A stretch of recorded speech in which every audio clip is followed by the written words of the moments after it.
Hi everyone, and welcome to my latest compilation of male performers, artists, singers. Starting off again, alphabetized, A to Z, not every letter will be covered. But Aaron Carter, gone too soon, I feel, the younger brother of Nick Carter of the Backstreet Boys. You can see how he looked like as he was older. Kind of covered in tattoos, even his face. So, yeah, died way too young. I don't know if he ever toured Australia, but yeah, I heard, read online that he had, honestly supported, he featured in a Backstreet Boys concert. Maybe supported, yeah, maybe Aaron came on first and supported his big brother's band. But way too young that Aaron's passed. So yeah, rest in peace, Aaron. Okay, moving on to Ashley Parker. He was a member, or is a member, not sure if they're still going, of the boy band O-Town. O-Town. Looking quite buff there. The picture in the middle on the right looks very modelist. Nice jawline. O-Town, very famous for their single Liquid Dreams. I think they've had one or two albums, maybe three. But yeah, that's Ashley Parker. Okay, Brad Simpson, or Bradley Simpson as it came up on Google. My strongest memory, other than watching his band live, he's part of the Vamps, is when during lockdown, actually, when we were forced to work from home during those horrible years of the pandemic. I remember reading an email where I thought it was was a scam, was fake, that I'd won an opportunity to speak to Brad. Yes, it was only 60 seconds, literally. You had a minute to talk to him, and there was instructions on how to connect. And yeah, until I actually was speaking to him, I still kind of couldn't believe it. So I do have that footage. I've loaded it up, uploaded it to, yes, I've copied it onto and uploaded it to my channel, where, yeah, literally 60 seconds, you're in queue. I don't even remember entering that competition, I guess, or opportunity to speak to one of the members of the Vamps. I am signed up to their e-newsletter. I don't know if that was enough, and I've bought physical products of theirs online. So I just don't recall some sort of opportunity to speak to them. And it was a video call, and it was strictly 60 seconds. And once the 60-second mark had hit, it automatically hung up, or someone, a manager or a handler on his end, hung up the call. From the recording, I kept, a couple of times we kind of spoke on top of each other, or whether it was just the time, it was just the timing, really. The most I got out of him was asking when he'd come to Australia again with his band, and he saying, we'd love to come back to Australia, or something like that. Kind of very generic sounding, but what are you going to say in 60 seconds? Although you can say a lot in 60 seconds. Anyway, that was memorable. That would have been back now already, like 2021 sometime, either in 2020 or 2021. So the pandemic was a couple of years, wasn't it, also? Yeah, Brad Simpson, he's gone solo now, or at least two of the Vamps band members have produced solo work. That's Brad Simpson and McVie. Oh, his first name escapes me. I'm pretty sure he'd be on the list, wouldn't he? Also, but they have their next tour together as the Vamps will be to celebrate their very first album, called Meet the Vamps, and they're performing that in its entirety. So, unfortunately, only in England.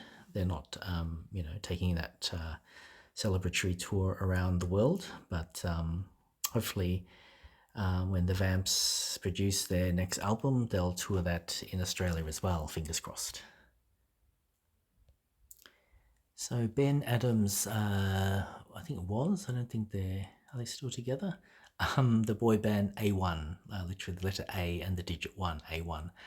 As far as I know, A1 would be used to describe something excellent or top notch. Don't know if they really use that kind of lingo anymore these days. A1. To me, it's probably the worst sounding boy band name.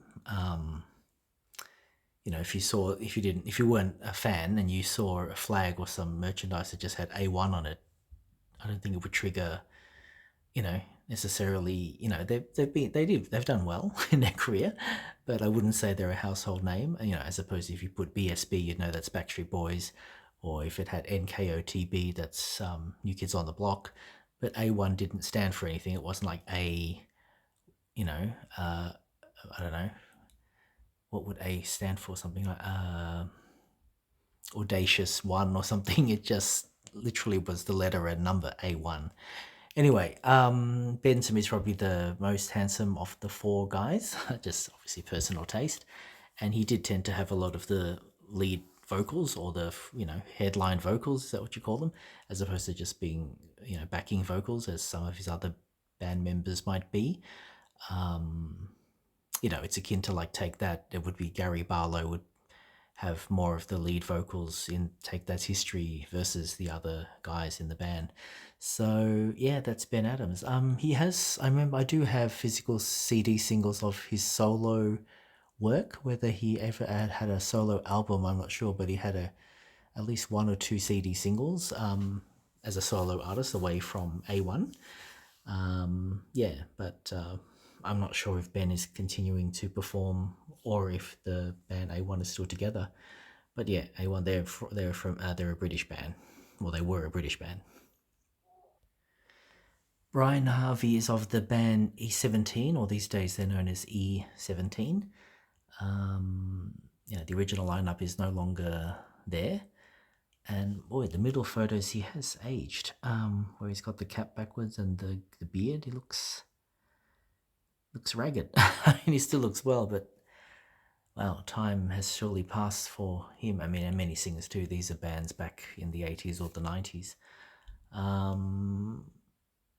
Yeah, E17, they, being a Pet Shop Boys fan, I'm always interested when other bands cover the Pet Shop Boys music. And E17 had done a version of West End Girls, quite bold choice. West End Girls being one of the most famous Pet Shop Boys singles. And to have covered that, I mean, they did it well. They kind of put a kind of fresh spin on it in very E17 style. But yeah, no, I admire them for choosing such an iconic and pivotal single in Pet Shop Boys history. So yeah, E17. Okay, on to Cody Simpson, an Australian from the state of Queensland. When he first started his musical career, he was aligned with Justin Bieber. In fact, the only time I've seen him live was as a support act for Justin Bieber's. It was at his second concert. Yeah, I think his second worldwide concert, Justin Bieber. Because his first concert, the first time Justin Bieber, I should talk about this when I get Justin Bieber's photo up, but so I don't mean to read double information, double the information. But Justin Bieber, when just one year when I was holidaying or had booked a holiday to visit my relatives in America, that's when Justin Bieber was touring Melbourne. If I had have known that in advance, which I probably could have if I looked it up online, I would have obviously tried to catch Justin Bieber's concert in Melbourne before going to America, because there was no urgency or appointment to go to America. It just happened to be after I'd made all the bookings for the flights and some hotels maybe when I wasn't staying with my American cousins in North Carolina. I saw that Justin Bieber was coming to Melbourne and I wasn't going to be in the country. So yeah, so I think it was his second worldwide tour when he came back to Australia that Cody Simpson was his support act, or the support act for Justin Bieber. So yeah, he's currently 27 years old, still young in my mind. I mean, what's young really? It's age is just a number, as they say. I don't know if he's producing much music anymore, sort of new music anymore. He's a sports person, a swimmer, I believe. So in the bottom right hand corner there, I don't know if it's Olympic level, but maybe it is. He's yeah, become an Olympic swimmer, if I got that right.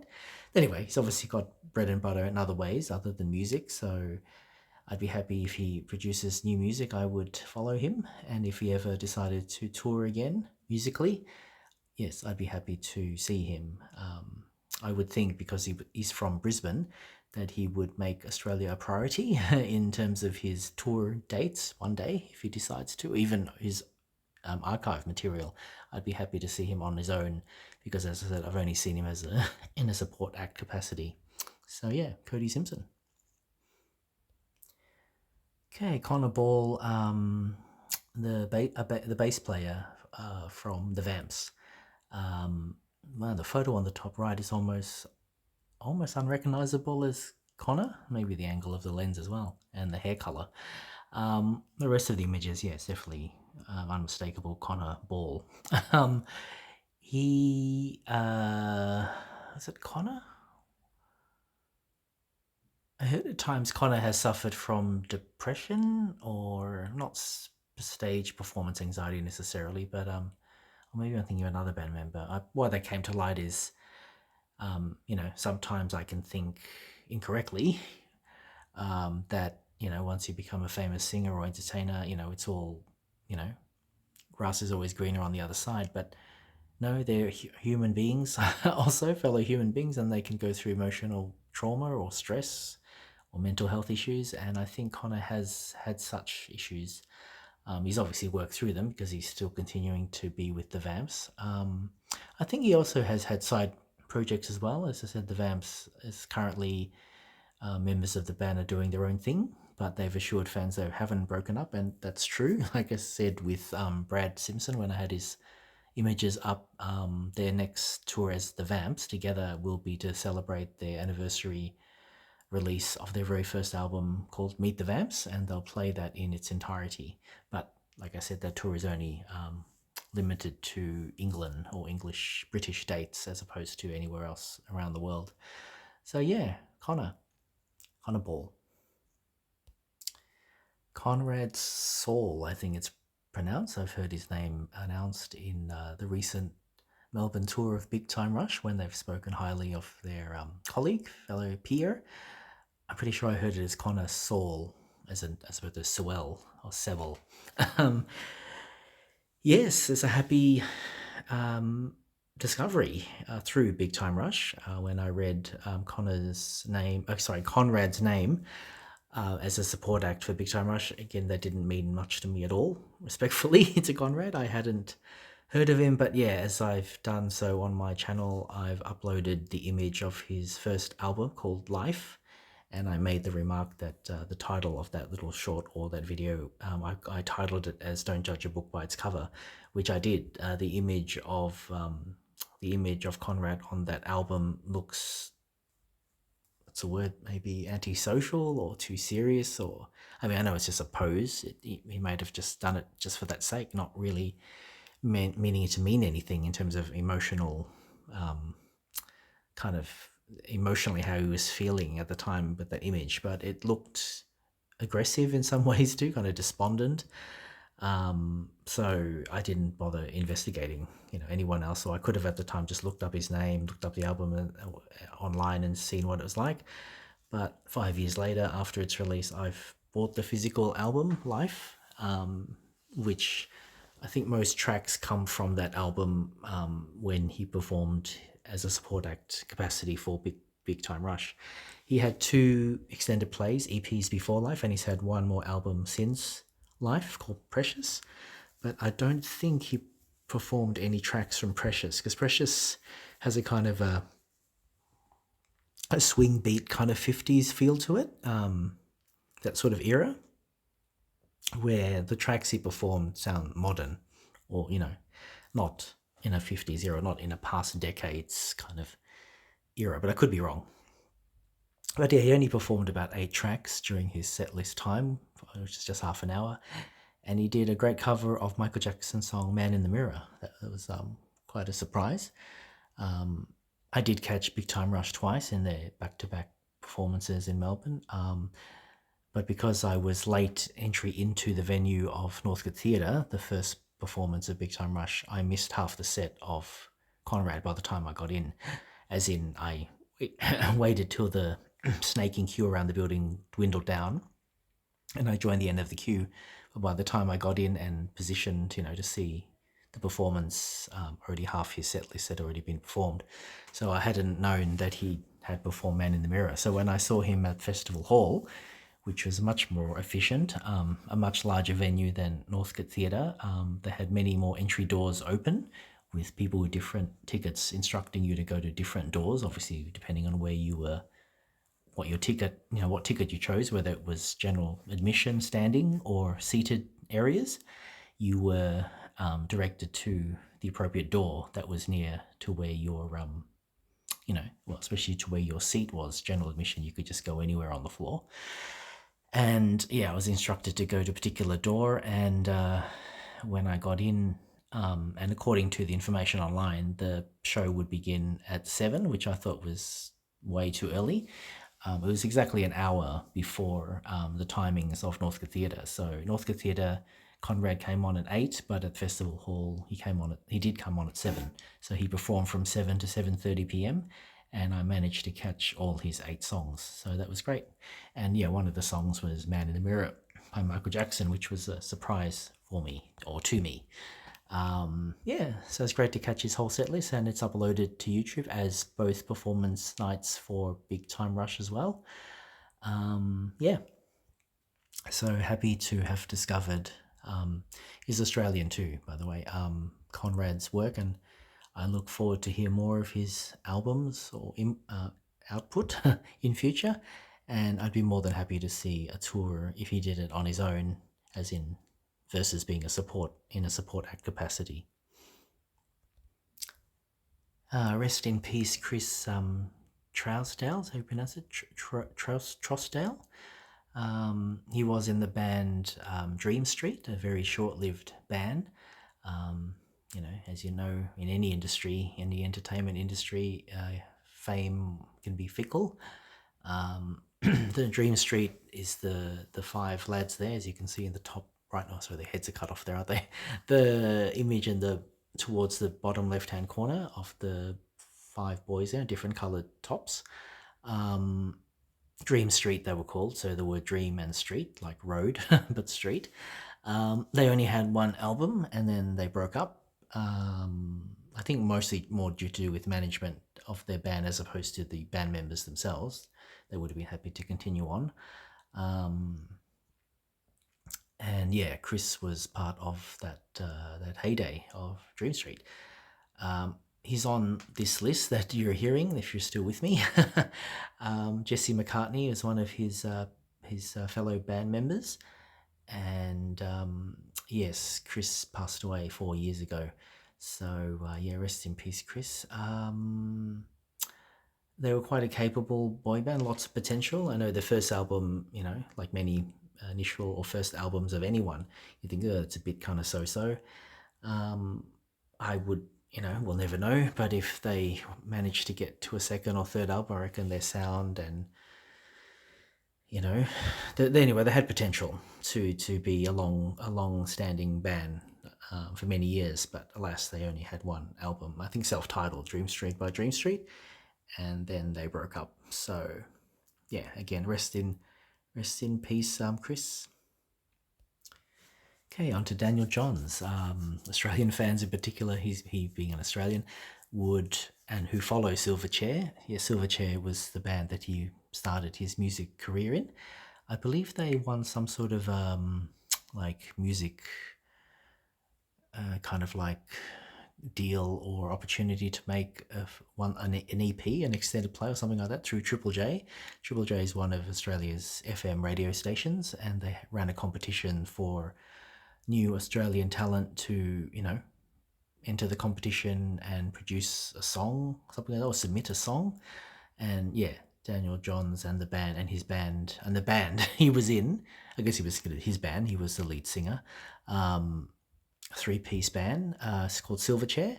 I do remember one quirk about Silverchair, which I like. I could see myself asking for that. Is that they insisted Silverchair wasn't spelt with a capital S. It was spelt with a lowercase s, and all the other letters in Silverchair to be lowercase as well. I don't recall why that was their preference, or maybe it was just Daniel John's preference. But I like that. Maybe it just looked kind of more cool in lowercase rather than a capital letter S, Silverchair. Eventually, the band broke up, I think, due to creative differences. And Daniel Johns has now since broken off into a successful solo career. I've not seen him live, or maybe I've just, I don't have any other socials other than YouTube. If that's considered, yeah, that would be considered a social media level of platform. I don't have Facebook or Instagram or anything like that. So I'm usually not privy to the latest tours if artists choose to communicate only through, like Facebook or something like that, versus, email or any other way of, promoting their tour news. But I would be happy to attend a Daniel Johns concert if there is one day. Maybe I've missed maybe I've missed the whole slew of his dates, but if I ever hear about him touring again, I'll be happy to see it. His music is different from Silverchair, and that's fair enough. You want to, not just do the same old, same old.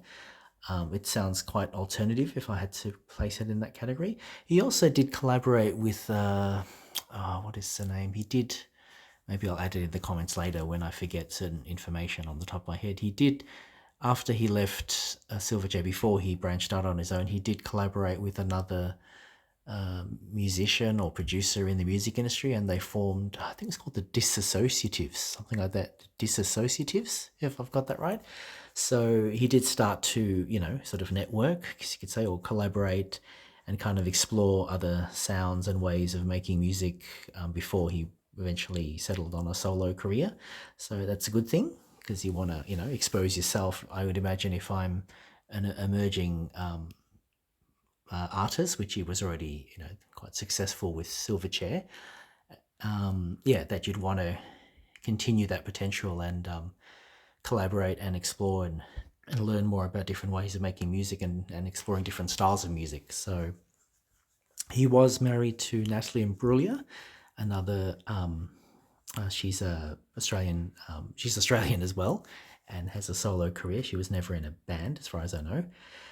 I mean, she might have been in a band to start off with, but she's a solo artist. They were married for a while, but no longer. I thought that was an interesting pairing.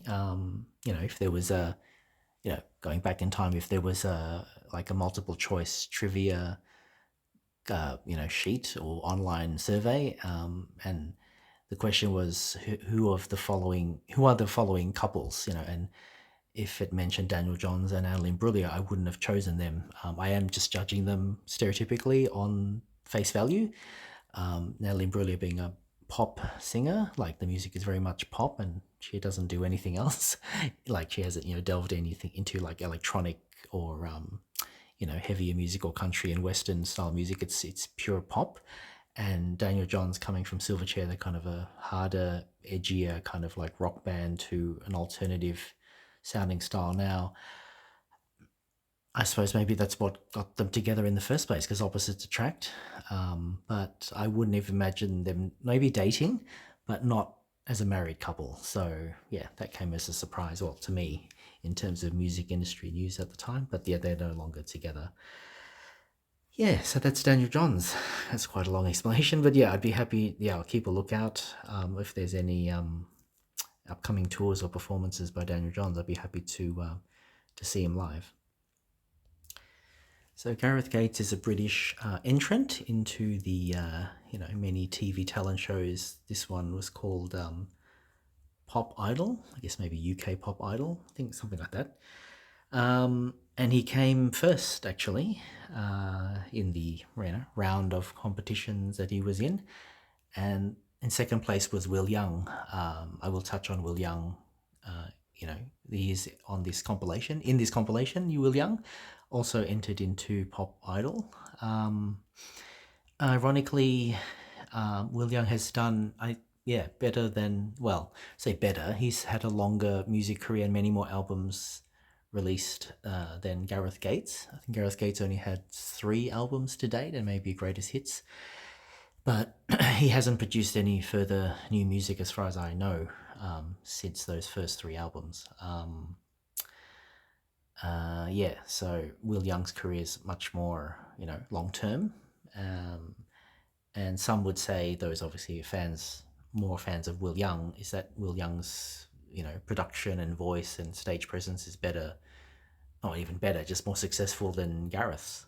I would be happy to see Gareth perform if he ever. I don't know if he's ever been to Australia. I don't believe Will Young's ever been to Australia either. But if either of them were to tour Australia in the near future or the future, I would be happy to, yeah, see them. I would imagine they would play at smaller venues, such as the Forum Theatre or Festival Hall or somewhere like that. Maybe even Northcote Theatre, now that I know that venue through Big Time Rush. I'd be happy to see them. Yeah, either of them. I guess I'm leaning towards Will Young because he's got much more of a discography. Not that Gareth Gates couldn't, perform an hour and a half on stage, but yeah, one of they've both done cover songs. One of the highlights for me for Gareth, it was the song "Spirit in the Sky," which featured the TV comic family, the Kumars, I believe. Meet the Kumars, and they feature in the video clip to "Spirit in the Sky," and done quite effectively as well. Where if you've seen the clip, they initially judge him that he's successful because of his hairstyle. In particular, his when he first started his career. So the image in the bottom right corner and the one near it, diagonally opposite to it, when he had that spiky gelled hair, they made comic light of it that without his hair he's nothing. So yeah, I mean they're just teasing, of course, that basically saying the way people look is everything, and especially in the fickle industry of pop music. So yeah, Gareth, wherever you are, if you're still making music or you want to tour Australia, I'll be up for it. I'm sure you have other Australian fans.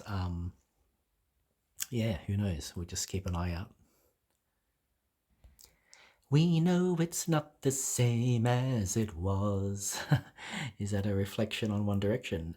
Yes, Harry Styles, of course, from the formed boy band from, yeah, one of those, again, UK talent shows like UK Idol or something like that. Britain's Got Talent.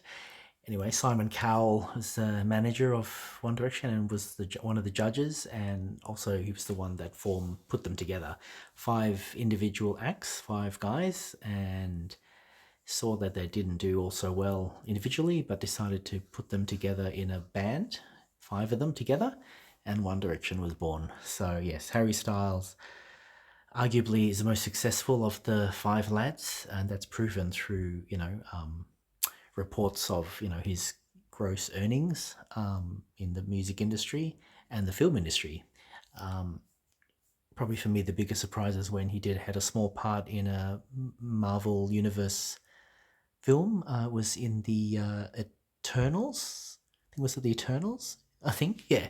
At the end, he appears, I don't know, as one of the Eternals, or what character related to that, that part of the MCU anyway. So I'm not, again, a comic book reader, so I'm not all.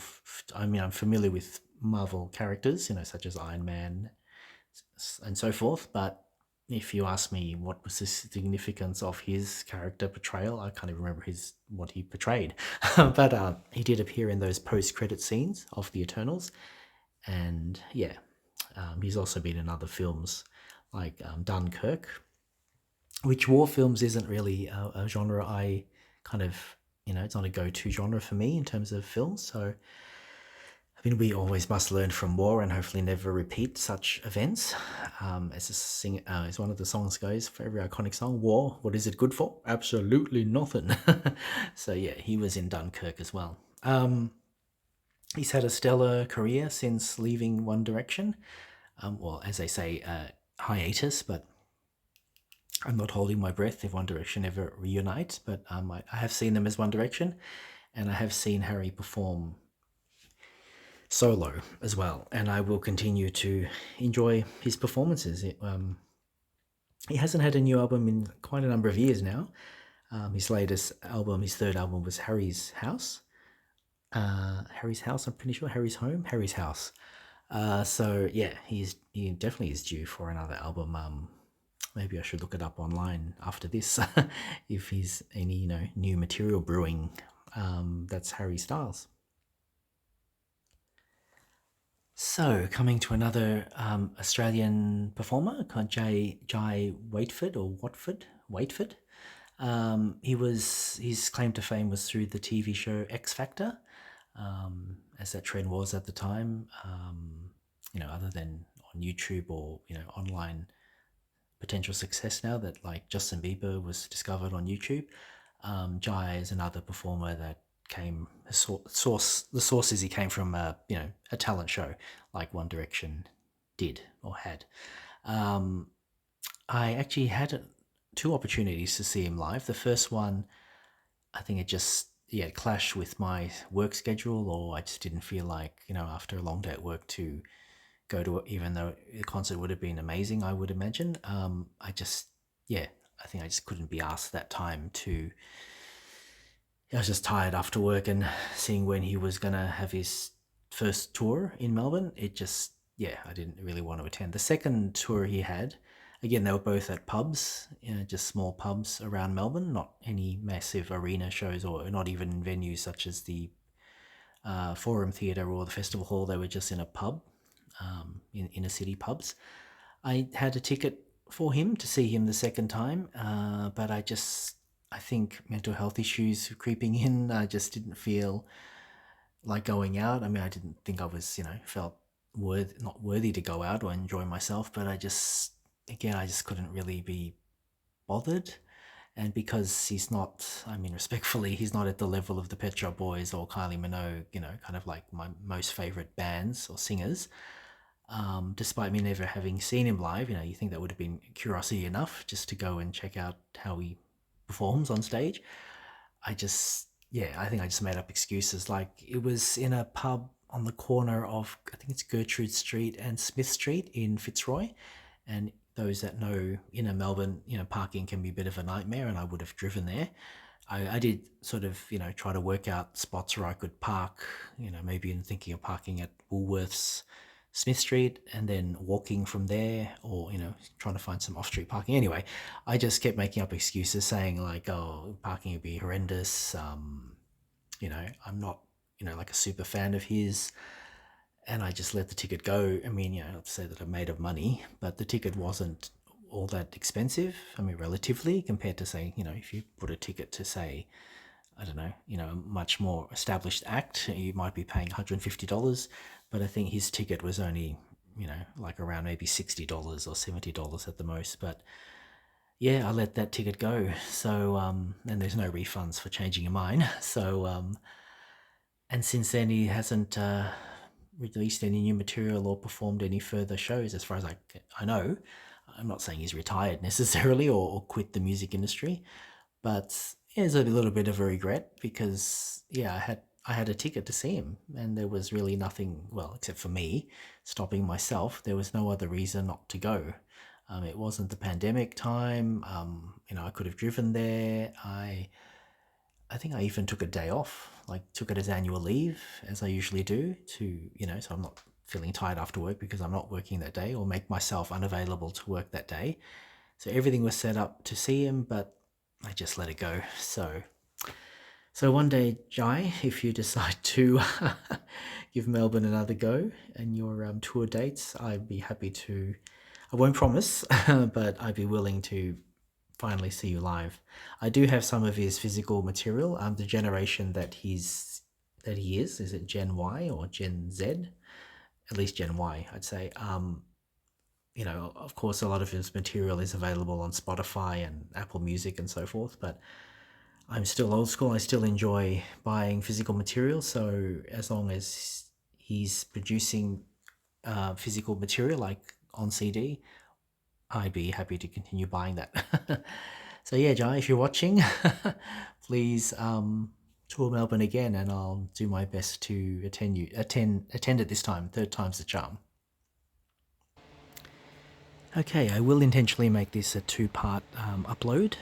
The first alphabetized list of my wish list here of male acts to to tour the first time or to tour again in Australia. Justin Bieber, because I haven't had my dinner yet, and in real time it's just past 8 p.m. in Melbourne, Australia. So I will make this A to K, and then after I have dinner and have a shower, I'll continue with the L to Z listings. Yes, Justin Bieber. So love him or hate him, he's not going away anytime soon in terms of his entertainment career and his music career. Yes, discovered on YouTube. And yeah, in for a long, well, as he already is, in for a long-term music career. Beliebers, is it Beliebers? That's his fans are called. I have had the opportunity to see him at least 2 or 3 times live in Australia, maybe two actually. Yeah, it would have been the third time, but he cancelled his Purpose tour for the remaining dates in Australia, New Zealand, and I think maybe a couple of Asian dates as well in Asian countries, due to his partial facial paralysis at the time. He's pretty sure he's since recovered, but he has, I think he has produced new music, but nothing like another new album as yet, and no new tour on the horizon. And the Purpose tour was not rescheduled; it was just cancelled altogether. And all ticket holders like myself got a refund at the time. Cancellations at the time wasn't unusual due to the pandemic. A lot of acts locally or those coming in from overseas were cancelled due to the global pandemic, which really put a huge spanner in everyone's lives. So I'm open to welcoming new material from you, Justin, and another tour. Yeah, more than happy to see him live. He's yeah, I would say I'm confident in saying it is his destiny to be a singer. Some people have that calling, and yes, you could say it's just by chance or luck that he got lucky because he got discovered on YouTube. But yeah, fair enough. I mean, you do what you got to do. I don't know exactly if he had that kind of sort of focused or decision to know that, yeah, for sure I'm going to be, one day there's no doubt I'm going to be a worldwide famous singer. I don't think at his age, being a child, a minor, when he started, picking up the guitar and playing drums, if his past self was able to come to him, or sorry, his future self was able to come to his past self and say, hey, Justin, one day you're going to be a worldwide singer, everything will be all right.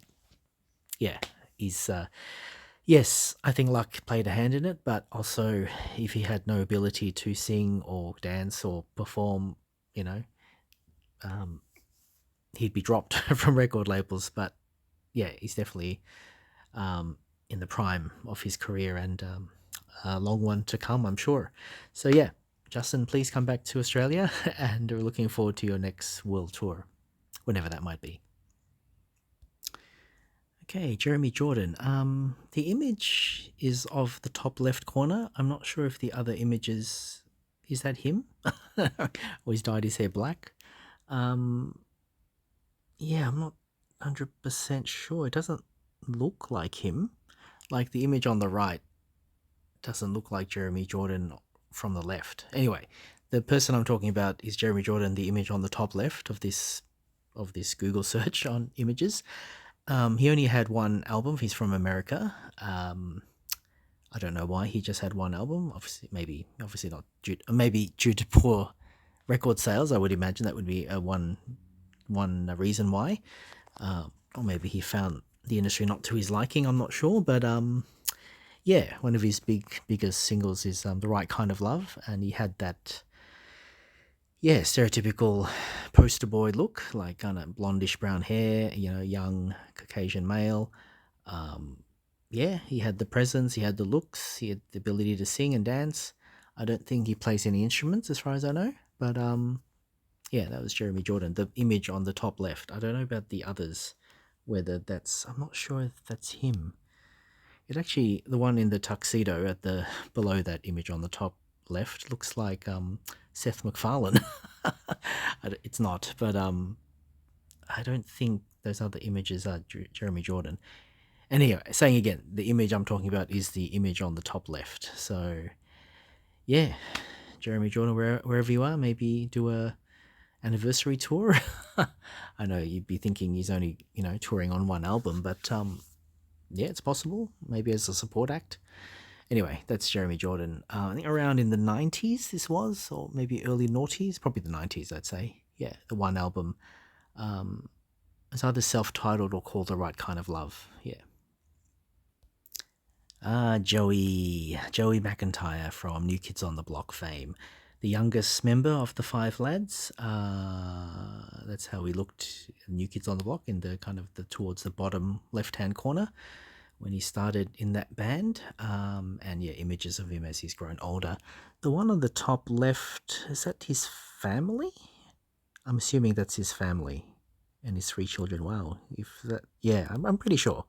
Instinctively, I'd say so. I mean, I know fans can be families, but I'd say that's his family. I'm not 100%. I haven't really followed his personal life outside music, in terms of relationships and things like that. So yeah, yep, probably Joey McIntyre says, yes. Don't you know that he's a family man now, or he has a family? No, I don't. I didn't know. I don't know. Anyway, yes, New Kids on the Block, bigger than ever. Their recent album called New Kids. I think I've done an unboxing of it on my channel, but I haven't even listened to the album in its entirety yet in terms of the CD that comes with it. New Kids, I think it's called, or Kids. Where is the box set? I'm just looking around my apartment. Where have I put it?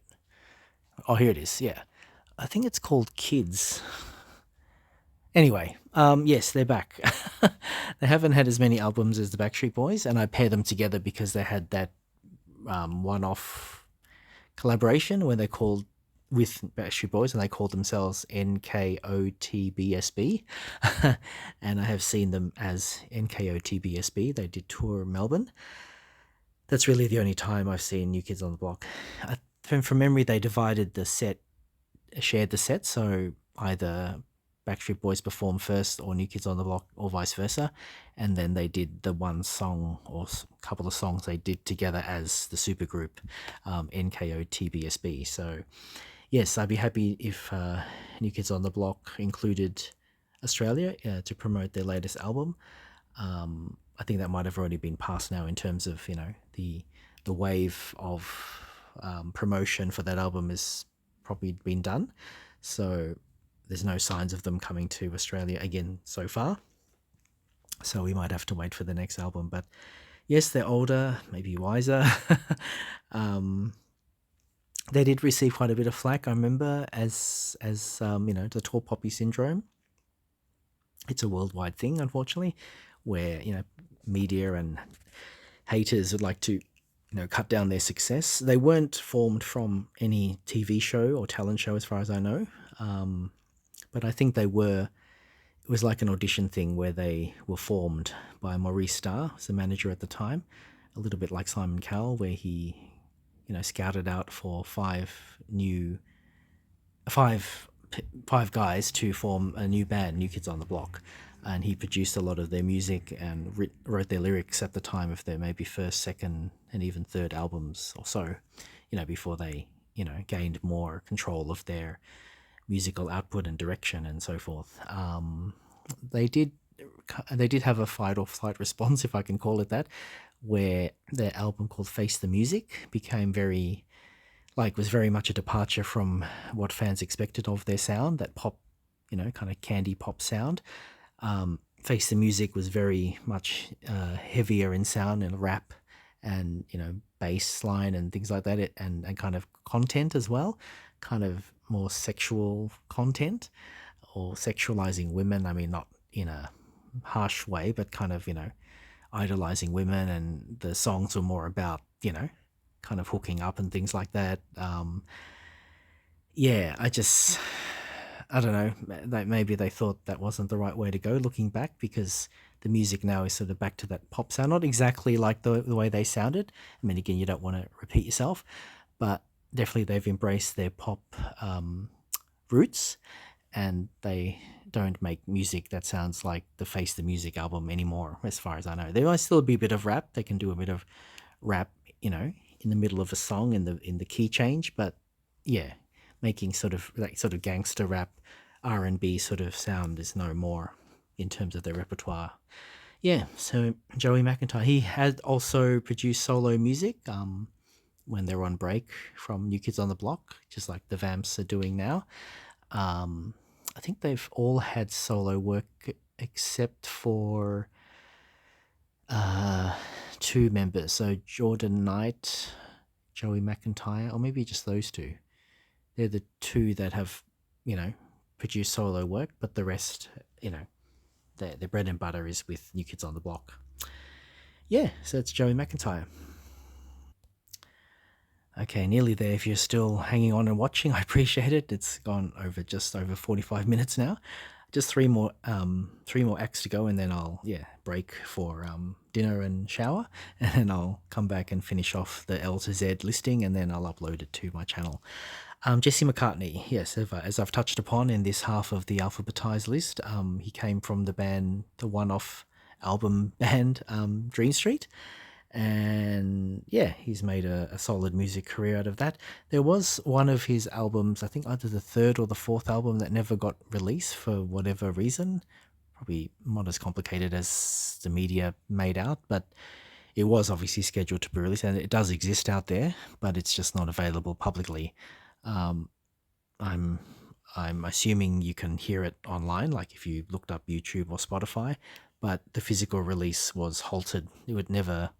It's rare as hen's teeth if you manage to somehow get a, I don't know, like a media release or a radio DJ copy of that album that I can't think of the name now off the top of my head. But yes, one of his albums never got commercial release, sitting on the shelf somewhere.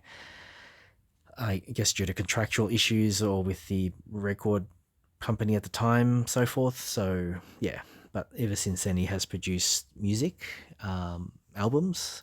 Nothing new of late for 2024, as far as I know, and I've never seen him live. I don't think he's ever been to Australia. Maybe like a promo tour, you know, where you know, they do the rounds and they, you know, promote an album, sort of just fly in and fly out, or even if it might have just been done on screen with a, you know, a Zoom call to America. He's from America. So anyway, yeah, if he ever tours Melbourne or Australia, yeah, Melbourne, obviously, I live in Melbourne, I'd be happy to watch or to attend his concert of Jesse McCartney. So Kavana or Kavanagh, as I call him, he's from England. Actually, I would have guessed he's American, but no, he hails from Britain. Well, if that's him on the top left, he's certainly, well, respectfully kind of let himself go. I mean, not say, I mean, I've gained weight definitely in my older age, so, but he looks quite plump there in the top left corner, enjoying life. He's got his thumb up. Yes, as a younger lad, there you can see other images. He's had, I think, only maybe one album, one or two albums, maybe just the one. I don't know much about his origins. I don't think he was discovered on any talent show, TV show. Um, I really don't know much about him. Other than I enjoyed his music, or what he had so far. I don't think he's had anything new. Again, nothing for 2024.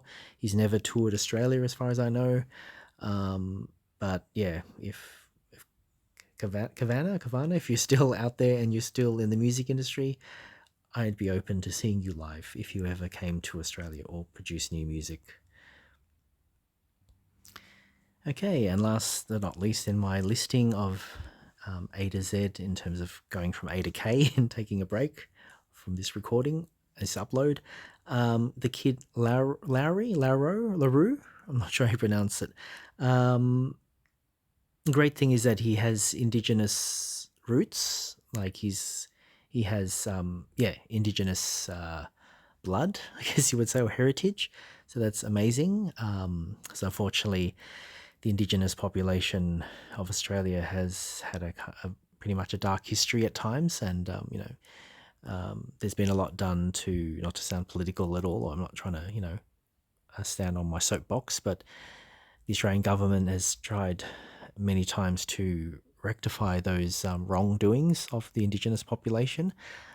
Ever since white colonists arrived in Australia from England, and when Australia was a penal colony in Sydney, in Sydney, in New South Wales. Yeah, anyway, I won't go into that. I don't want to get any information wrong. But anyway, yes, the kid LaRue has one famous collaboration was with Justin Bieber in his song "Stay." It features Justin Bieber as co-vocalist, or Justin lends his vocals on that song "Stay," and that's, I'd say, one of his biggest hits, and still to date one of his biggest hits. I'd imagine he'd leave it as an encore in his shows. I was willing to see him live. He has a second time touring Melbourne and other states of Australia, but it does clash. I think he has two dates in Melbourne, 28th and 29th of November, or even 29th and 30th of November, actually, and that's when I'll be jetting off to New Zealand to actually see another Australian performer, Troy Sivan. Actually, he's Australian now. He was born in South Africa, but I can only assume he's become an Australian citizen since then, since his family moved to Perth, and now he's living in Melbourne. Um, yeah, so unfortunately, Kid Laroue's. I mean, I could possibly see him in another state, couldn't I? I didn't think of that. Seeing if he has dates in Sydney, or is it just Melbourne? Yeah, but I am in New Zealand for about 10 days, so if his tour is falls within those 10 days, I can't obviously be in two places at once. But I'm pretty sure. My gut instinct is that he's in for a long career in music, maybe even in film one day if he hasn't already. Yeah, definitely this music is of today. Like it definitely speaks to his generation. But it's not to say it doesn't appeal to those of my generation or older, but older than his fan base basically is, yeah. I guess not. I guess the age that people like him is around his age, or younger, or maybe just slightly older. But anyway, yes, I'd be. I'm. His music is kind of more that rap sort of style. I don't know if there's any ballads on the album, but it's not that traditional. Well, when I say traditional, not that sort of 80s pop style that I've grown up with. So, and why would he? He doesn't. The music doesn't sound like Kylie Minogue or Pet Shop Boys, and why should it? He's his own artist in his own style. So yeah, he's carved a successful career out of music. I don't actually recall how he got started. It's definitely not from a TV show or anything like that, but to me it was kind of a pleasant surprise. He just sort of popped up one day, literally, in my mind. Kind of heard Stay, and they were playing it everywhere on radio and, on YouTube, and he had instant success, I'd say, like very much relatable, and people liked the music, obviously. And then working with Justin Bieber, especially in your very early stages of your career, as opposed to working with Justin Bieber, maybe, the second or third album. He actually worked with him very early on in his, starting his music career. So he's done well. I don't know what the kid part significance is by calling himself the Kid LaRue. That could be just a stage name. The kid part, I mean. I think LaRue is his surname, or that's a family name. But the kid part, yeah, could be just, industry, like, stage persona. So, yeah. Anyway, so that wraps up my A to K part of male artists that I would on my wish list to tour Melbourne for the first time or return to Melbourne again. All right, I was out of breath. So, gosh, it's almost 8:30 now, Eastern Standard Time, if you're following me in Australia, on a Sunday. Sunday the 13th. Ooh. Okay, 13th of October, if you're wondering. All right, I'm going to take a break. I mean, you won't tell the difference, will you, really? I'm just telling you superfluous information. But I'm going to take a shower and have something to eat, and then I'll wait till I do the L to Z part of this same theme, and then I'll upload both into YouTube. I don't think they'll have a problem with copyright because they're still images. They didn't have a problem when I did the previous compilation with male, what was it? Male actors. Yes. Yes. I should have done it this way, where I'm taking still screen recorded shots, as opposed to holding a camera in front of my other phone where you see the image is wobbling a little bit because I'm not holding my hand steady. I should have done it this way, as I've done now, where I've just Googled images and then set the screen recording to record images and record my voice. Anyway, I'm rambling, rah, rah, rah, rah, la, la, la, la, la, yada, yada, yada. See you all for the L to Z part, and thank you for watching when I uploaded both these 2 of 2 compilations into my channel. Thanks very much, and bye for now.